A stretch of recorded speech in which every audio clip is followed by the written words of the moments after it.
बिस्मिल्लाहिर्रहमानिर्रहीम। अस्सलाम वालेकुम व्यूअर्स। आज मैं बहुत ही मज़ेदार सी बहुत ही स्पेशल सी रेसिपी लेकर आई हूँ, वो भी मटन कढ़ाई की। और ये मैं बनाऊंगी बगैर ऑयल के, बगैर घी के, और ना ही मैं इसके अंदर बटर का इस्तेमाल करूंगी। खास तौर पे ये कढ़ाई मैं उन लोगों के लिए बना रही हूँ कि जिनको ऑयल का डॉक्टर्स ने किसी भी वजह से मना किया हुआ है, तो ये उनके लिए रेसिपी है।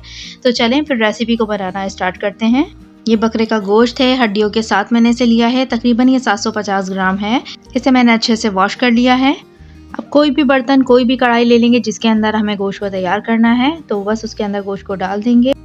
4 से 5 मैंने छोटी सी साइज़ की प्याज ली हैं, और मैंने लिए हैं टमाटर 3 अदद, और इन्हें हम ब्लेंडर में ब्लेंड कर लेंगे। इसका अच्छा सा पेस्ट तैयार कर लेंगे। प्याज और टमाटर को मैंने ब्लेंड कर लिया है, और अब ये गोश्त के अंदर शामिल कर देंगे। पानी डालकर मैंने इसे ब्लेंड किया है। पानी की इतनी ज़रूरत है कि जिसमें आराम से प्याज और टमाटर पिस जाएं, बस इतना आप पानी रख लीजिएगा। अब सबसे पहले मैं इसके अंदर डाल रही हूँ नमक। नमक आप अपने टेस्ट के अकॉर्डिंग डाल लीजिएगा। और अब मैं डाल रही हूँ 1 चाय का चम्मच कुटी हुई लाल मिर्च। पिसी हुई लाल मिर्च ऐड कर रही हूँ 1 चाय का चम्मच। अब हल्दी पाउडर ऐड कर रही हूँ मैं 1 चाय का चम्मच। साबुत काली मिर्च इसमें ऐड कर रही हूँ मैं 1 चाय का चम्मच।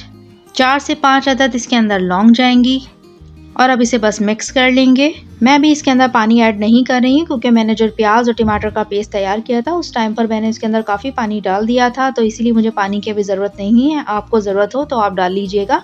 बस हमें गोश्त को गलाना है, बस इतना पानी ऐड कर लीजिए कि हमारा ये गोश्त गल जाए। बाद में भी अगर आपको लगे कि गोश्त अभी नहीं गला है और पानी इसका कम हो रहा है, तो आप मज़ीद पानी ऐड कर सकते हैं।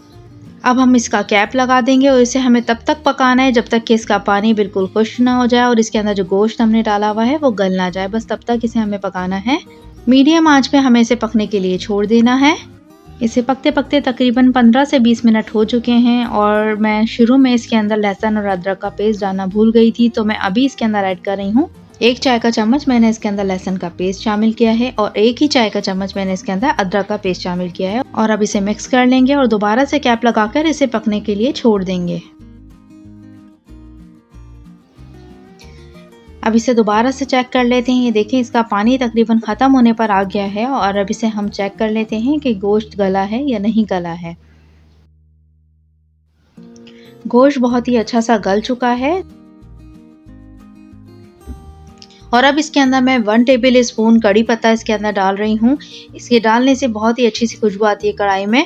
और इसमें मैंने 2 टेबल स्पून इसके अंदर ऐड किया है भुना हुआ कुटा हुआ साबुत धनिया और जीरा। पिसा हुआ गरम मसाला मैंने इसमें ऐड किया है 1 चाय का चम्मच।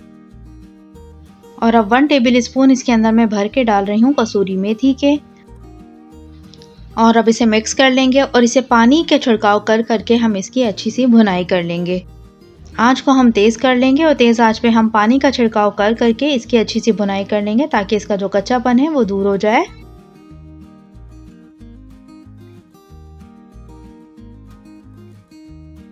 भुनाई इसकी कंप्लीट हो चुकी है। अब इसके अंदर मैं पानी ऐड कर रही हूँ। जितना हमें इसका सालन रखना है, जितना हमें कढ़ाई भुनी भुनी पसंद है, बस उतना पानी हम इसका रख लेंगे और कुछ देर इसे दम पर रख देंगे।